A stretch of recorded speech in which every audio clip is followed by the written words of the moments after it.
which we feel when we start the basal implants.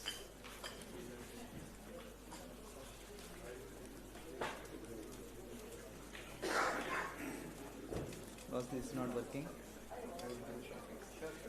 Factors that make maxillary dental rehabilitation difficult. So most of the times, as a basal implantologist, you will be facing bone which is very much resolved. So even if you have little bone, that will be D4 bone only. Yeah, D4 bone only.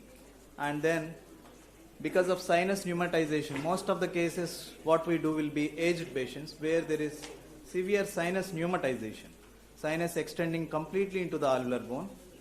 So wherein which you can't do normal routine protocol like with conventional implants.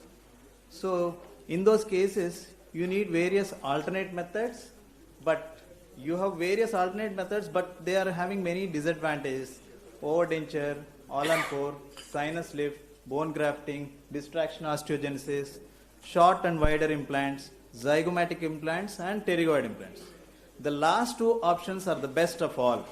So if you go to overdenture, again it's a denture, it's a removable denture. All-on-4, there are many complications because of the screw fracture, and it is having cantilever. So sinus lift, bone grafting. So as our friend told, running behind bone rather than running behind implants. It's not good to motivate the patient to go for implants.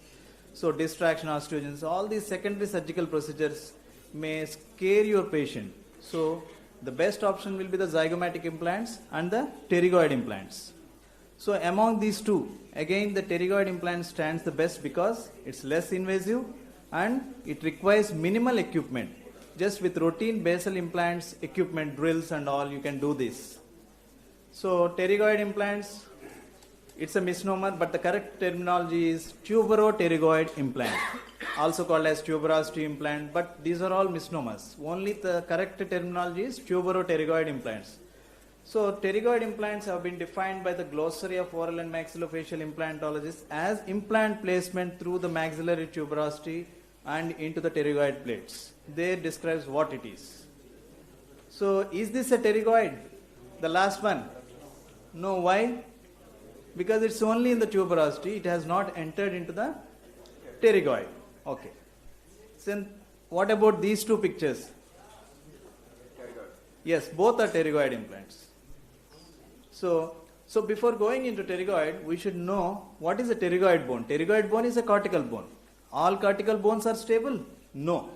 Only the second and third cortical bones are stable.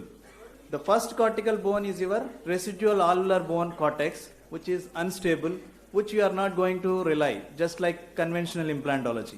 So it will get affected by metabolic diseases like diabetes and then smoking, trauma, everything it gets easily affected because it has high remodeling power. So when it comes to second cortex and third cortex, it has less remodeling when compared to the other cortices. So it's something like putting an implant into a wall where it stays without any problem because there is no remodeling in the wall.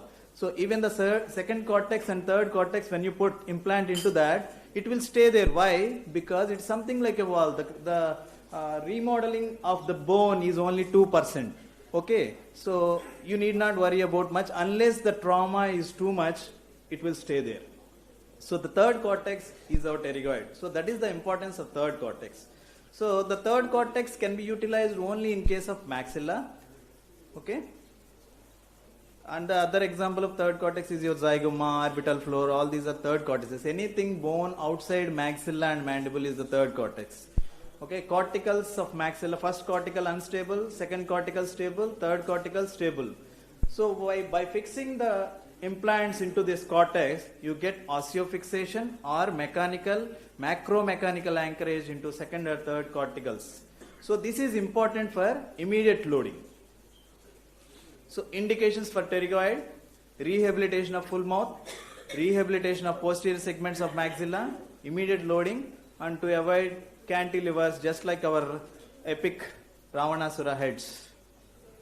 So advantages of this pterygoid: flapless, minimal preparation, that we'll discuss. Single sitting, it doesn't need multiple sittings. Just you don't need a castable abutment, something that this what you do